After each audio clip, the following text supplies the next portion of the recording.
right. We are farmers. Bum, ba, da, bum, bum.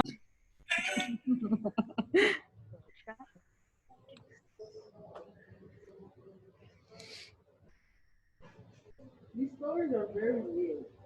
Stories? Yeah, for analysis. Oh. Yeah, some of them are weird. I should have read them last night because now I can't sleep well. Oh. David is present. Trinae is present. AJ is present. IRL. Marilyn is too. Victoria and Kyla. Okay, so today we are gonna partially switch tacks, partially not. We are still looking at rhetorical analysis, but today we're going to look at rhetorical analysis of poetry. Yes, thank you guys for getting your cameras on. We're going to look at 4 poems together, and then you guys are going to have an assignment to do with it. So let me share my screen with you. Hey, Wash. I would put it up here, but this just does not work for me. Like, it kicks me off every time, and it's just super annoying. But you all have cameras in front of you. It's so stupid. I hate it. Okay, so we're going to look at 4 poems, and you're going to be choosing one of them, and you're going to write a short rhetorical analysis of it. This is not a full essay. I would think it would be longer than a paragraph, but you don't need to worry about like having a formal introduction and conclusion. It's fine if you use personal pronouns like I noticed this. This is a lot more informal than an essay. So before I might actually like move closer to you guys temporarily. Before we look at them, I want to kind of go ahead and like read this assignment so that you might know some stuff to look out for, like the poet's purpose, what strategies they use to achieve that purpose. You might want to think about elements of Soapstone and all the strategies that we've reviewed or that you've learned in previous classes.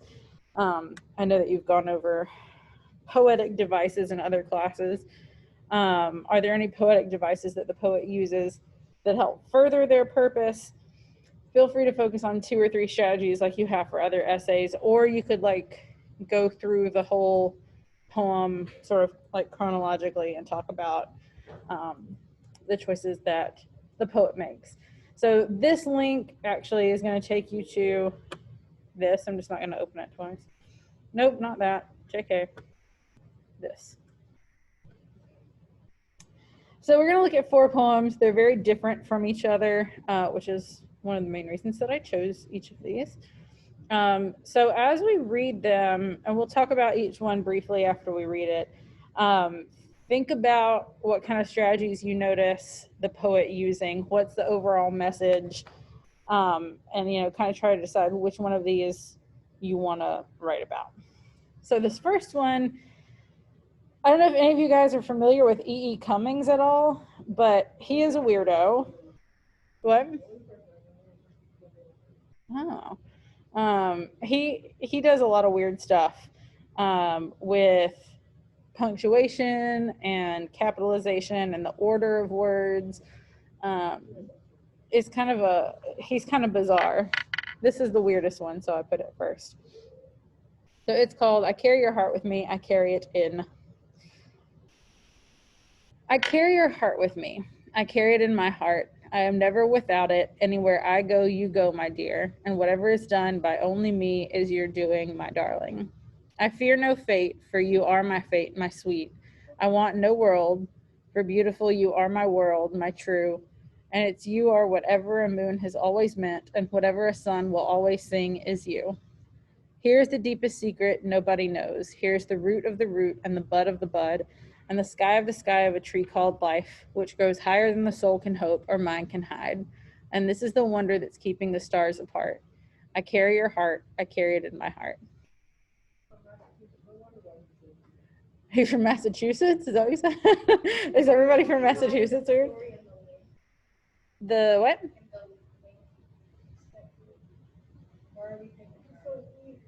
You're picking your own. Yeah. Oh, sorry. I just clicked like a million things. So what are some things that he does in this poem that you notice he might be trying to do to be effective, or like, obviously it's a love poem. He, like, he puts it like some word in there. I don't know Why he does that? Yeah, what AJ just said was he puts some words in parentheses, but she doesn't know why.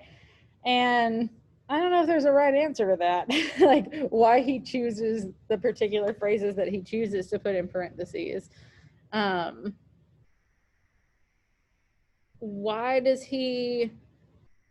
Why is this his style? Like, why would he do something like this? Like, why are? I don't think there's. I really don't think that there's like any. I don't think there's any reasoning behind why he chooses to put in parentheses the things he chooses, but why does he do this at all?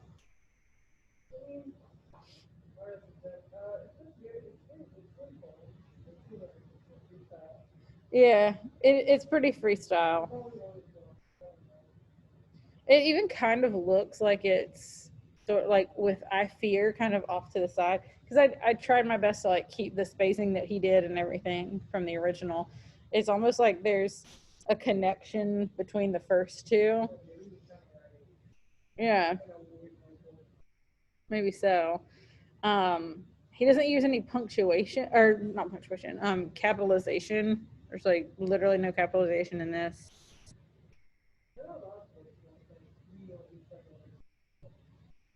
I feel like there should be a reason though. Oh my god. Somebody messed up my order of books earlier, and I think it was Corey Camel. Um yeah, like you'd need to think about like why he chooses not to capitalize. What?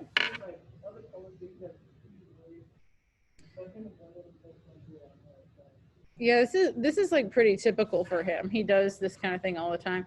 I one time wrote a poem where I didn't put any punctuation, or not. I keep saying the wrong word. Where I didn't use any capitalization, and somebody who was like giving me feedback on it was like, I don't like that you did that because the poem is very like empowering, and I feel like when you don't capitalize I, it kind of like diminishes your role in it, which I was like, that wasn't what I was thinking about. I was just like trying to be cool.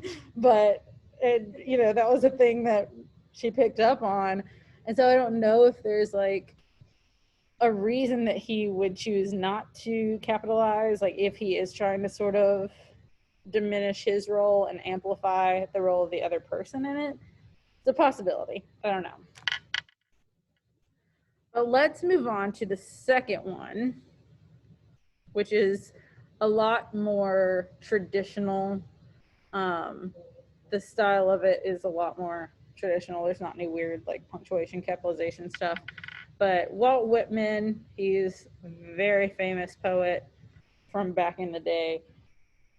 This one is called I Hear America Singing. I hear America singing, the varied carols I hear, those of mechanics, each one singing his as it should be, blithe and strong. The carpenter singing his as he measures his plank or beam, the mason singing his as he makes for work or leaves off work, the boatman singing what belongs to him in his boat, the deckhand singing on the steamboat deck, the shoemaker singing as he sits on his bench, the hatter singing as he stands, the woodcutter song, the plowboy's on his way in the morning, or at noon intermission or sundown, the delicious singing of the mother or the young wife at work, or of the girl sewing or washing, each singing what belongs to him or her and to no one else, the day what belongs to the day, at night the party of young fellows, robust, friendly, singing with open mouths their strong melodious songs. Maybe not as much to kind of question why he would do things the way that he did in this one, but what are some things you might notice about this one? What are some choices that he makes?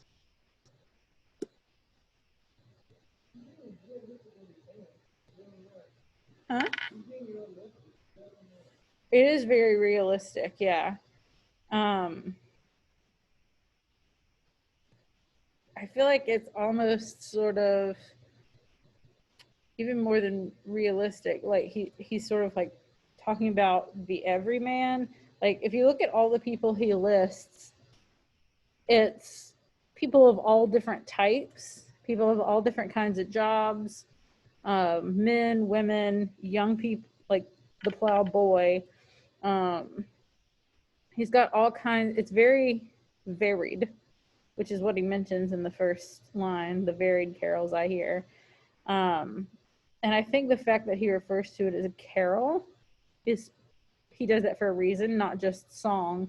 But when we think about carols, we usually think about Christmas carols, which are supposed to be like joyful and uplifting, and a lot of them are meant to praise God and like the story of Jesus.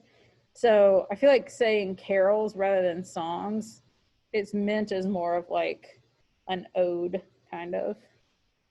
Um, things that you might want to look at are the structure, the different people that he names, the people that he names in the same line together.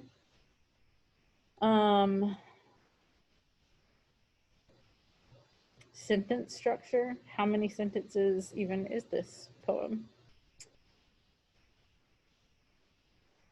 Things to think about. All right, we're going to move on. This one is very short. It's called We Real Cool. It was written in the 50s or 60s. I can't remember. 60s, I think. And this was kind of like the dedication up at the top. The pool player, 7 at the Golden Shovel. Presumably meaning 7 people, and the Golden Shovel was the place they were at. I don't know. But you might want to think about why Gwendolyn Brooks chose to put like a dedication at the beginning. All right, this one is short. We real cool. We left school. We lurk late. We strike straight. We sing sin. We thin gin. We jazz June. We die soon. That's it. What are some things you might want to think about if you choose to write about this one? What are some questions that you might ask?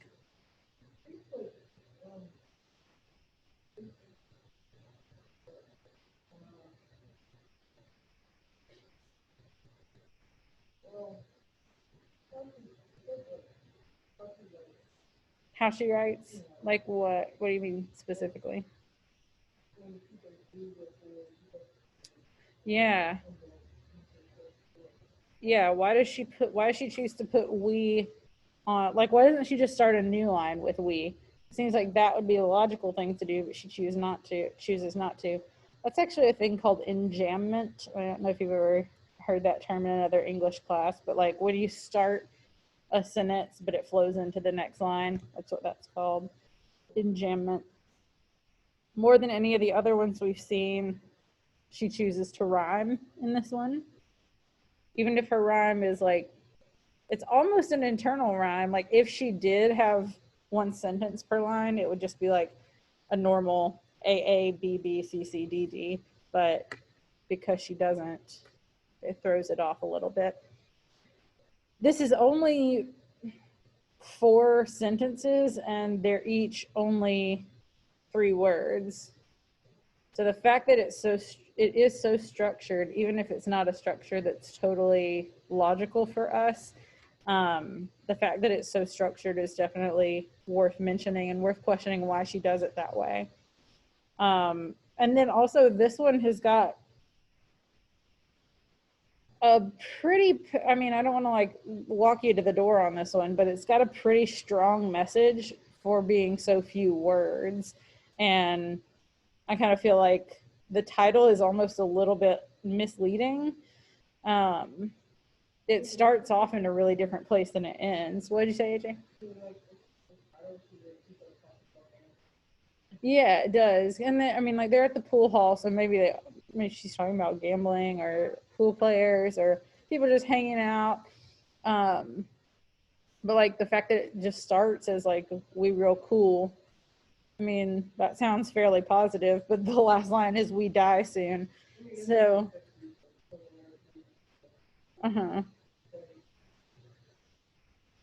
okay, so those are some things you might want to think about if you choose to do that one. And then lastly, this one is the longest one, but it is by Charles Bukowski. Charles Bukowski is an awesome writer, both poetry and books. He's like very crass and even like inappropriate at times in a lot of his other stuff. This is not an example of like one of the more crass poems.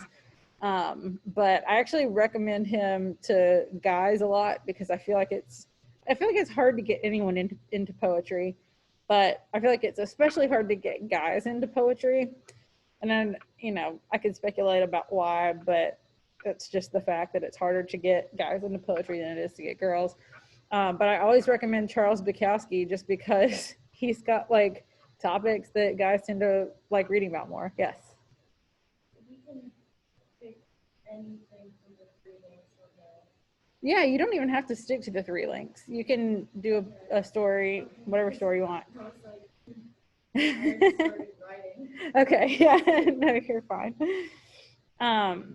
So, Charles Bukowski is one that I would encourage people to look into outside of just this because he is funny sometimes, very rude and crude at times, but okay, this one is called So You Want to Be a Writer? ? And again, if you look at it already, I can tell he is not using capitalization very much. If it doesn't come bursting out of you in spite of everything, don't do it. Unless it comes unasked out of your heart and your mind and your mouth and your gut, don't do it. If you have to sit for hours staring at your computer screen or hunched over your typewriter searching for words, don't do it. If you're doing it for money or fame, don't do it. If you're doing it because you want women in your bed, don't do it. If you have to sit there and rewrite it again and again, don't do it. If it's hard work just thinking about doing it, don't do it. If you're trying to write like somebody else, forget about it.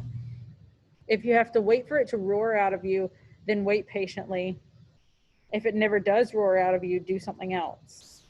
If you first have to read it to your wife or your girlfriend or your boyfriend or your parents or to anybody at all, you're not ready. Don't be like so many writers. Don't be like so many thousands of people who call themselves writers. Don't be dull and boring and pretentious. Don't be consumed with self-love. The libraries of the world have yawned themselves to sleep over your kind. Don't add to that. Don't do it. Unless it comes out of your soul like a rocket. Unless being still would drive you to madness or suicide or murder, don't do it. Unless the sun inside you is burning your gut, don't do it. When it is truly time, and if you have been chosen, it will do it by itself and it will keep on doing it until you die or it dies in you. There is no other way, and there never was. There are several interesting things that he does. David, why would you be exempt from writing any more essays? There are several things that he does that are really interesting. Like I said, no capitalization. That's interesting. He does do a lot of repetition. I mean, obviously with the don't do it, that happens again and again. It's worth asking why he divides things where he does, like why is the first stanza so long and then subsequent ones are very short. He's got a couple in the middle here that are like 4 lines each. I feel like the overall message of this poem is pretty clear. I don't know if I necessarily agree with the overall message, and you certainly don't have to agree with something to write about it. Because he's basically saying, unless being a writer is super easy for you, then you shouldn't bother. And I mean, his opinion is valuable because he is a very famous writer. He's a very prolific writer, but I think a lot of other published writers would probably disagree with him. So those are some things that you might want to question when you're reading that one and if you choose to write about that one. So to reiterate what you're actually going to be writing about, you're choosing one of these. not all four. You don't have to compare any of them. You're just choosing one of the four and writing a short rhetorical analysis about it. I'm going to stop sharing my screen for a second because I need to look at a thing. Like I said, you don't have to have like a formal introduction and conclusion. You don't have to worry about like a scholarly tone, but you're just doing as much analysis of any of these poems as you can. And it might seem like maybe choosing the third one would be easiest because the poem is really short, so you would think there's not that much to write about. I actually think there's probably more to write about with that one than there is like the first one. That's my opinion. You might disagree. Oh my gosh, I have like a bit of fuzz inside my mask. It's really annoying. What's today's date? 12. Okay. So your style analysis is due tomorrow. I did have this due tomorrow, the poetry, but I think I'm going to change that to Monday just because I don't want you to, I want to make sure that you're worrying about the style analysis before you are worrying about the poems. So let me go ahead and change that.